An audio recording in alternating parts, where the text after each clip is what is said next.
samantalang, hindi niya alintana na meron na hong parating na impeachment sa susunod na araw. Eto na. In as is. Sarah. Siguro ito ba yung pinaghahandaan mo? Susuhulan mo yung mga taga San Jose para sumama sa rally kung sakasakali na ma-impeach ka? Sabi nila mga kababayan ko, patay na si Pangulong Bongbong Marcos. Oo, inaprobahan na ni Luistro. Alam nyo, huwag kayong mangamba dyan. Ang Pangulo, tandaan nyo, hindi iniinda yan. Yung impeachment, walang pupuntahan. Kaya huwag kayong nangangamba dyan. Dito tayo, kay Sara, nagdidelikado to. Kaya kailangan niya, mga kababayan, lahat ng kaparaanan ay gawin niya na kasi natatakot na baka matuluyan na ma-impeach siya ng tuluyan. Eto na. Ano yun? Pasok! Maaaring muling ihain as is o walang pinag-iba ang impeachment complaint na inihain naman laban kay Vice President Sara Duterte noong nakaraang taon. Ayon kay Bicol Saro Party List Representative Terry Ridon. So, ibig sabihin, mga kababayan, pwede ng as is kung ano yung sinampanon ng mga impeachment complaint laban kay dito, kay Buday. Mga kababayan ko, eto na ngayon, yun at yun na rin yun. Para nga naman na wala nang maraming tsetche-boreche. Para mabilis, mga kababayan ko, kung ano yung dokumento, kung ano yung mga reklamo laban kay Sara Duterte, noong panahon na na-impeach dyan sa may kongreso, yun na rin ho yun. Matatandaan niyo po na dineklara nga na unconstitutional ng Korte Suprema yung pong ginawa nila Martin Romualdez. Di ba? Ngayon, dito naman tayo kay Bogie D. Tingin ko mukhang maganda-gandang laban na. Di ba? Sabi ni Ligasio, Mike, Supreme Court na dapat palitan. Lahat kasi appointed ni Digong at kasabwat last year. Bakit di natuloy? Mali naman kasi si Martin. Bukod sa kakampinan ni Digong, yung mga nasa Supreme Court, palpak pa yung ginawa nila . Marami na rin naman akong nakatanong ng mga abogado dyan. Kaya may pagkukulang din itong Kongreso kung bakit yan nagkaroon ng problema. Pero ngayon, mga kababayan ko, wala na hong magiging problema dahil planchadong-planchado na yung pong impeachment complaint. Ewan ko na lang kung hindi pa nila pinalansya yan. Ewan ko kung hindi pa sila natuto nung nakaraan.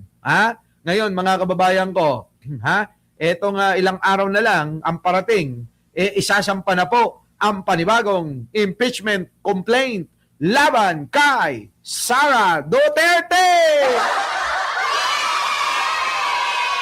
Yari ito. Version ng House Committee on Public Accounts, ang pagpapatibay ng Korte Suprema sa deklarasyon na unconstitutional ang articles of impeachment laban kay Duterte ay hindi nakaapekto naman sa laman ng kaso. Narinig ninyo sa mga DDS na tuwan-tuwa na kinatigan ng Korte Suprema yung apela ni Sara.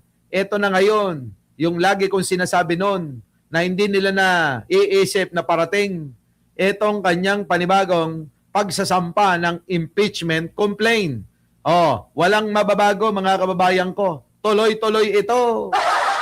Hindi naman nagbago ang facts na inilatag sa daon ng reklamo dahil tatalakayin pa rin ang paggamit ng confidential funds nitong si Duterte at ang pagbabanta sa buhay ng Pangulo sa unang ginang at sa dating House Speaker.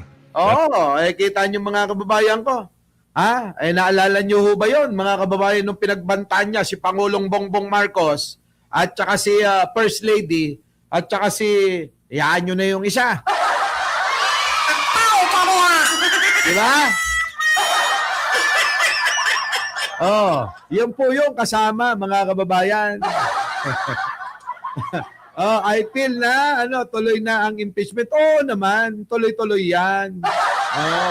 Tuloy. Hindi pa anya malinaw kung magkakaroon po ng mga karagdagang reklamo sa panibagong impeachment complaint na posibleng ihain laban naman sa pangalawang Pangulo. Eto nga ang masakit dyan. Di ba yung binulgar ni Madriaga? Yun po mga kababayan may nagsasabi na isasama daw po nila. Etong mga ibinunyag at inexpose ni Madriaga na eto daw pong si Sara ay tumatanggap ng drug money. At hindi lang po drug money mga kababayan ko, pati pogo money. Opo, galing sa illegal mga kababayan. Yung pong tinatanggap ng lukalukan to. Di ba? Mga kababayan ko, tinatanggap daw ayon kay Madriaga, tinatanggap niya daw di umano ay yung pera sa droga, yung pera sa pogo. Take na yan.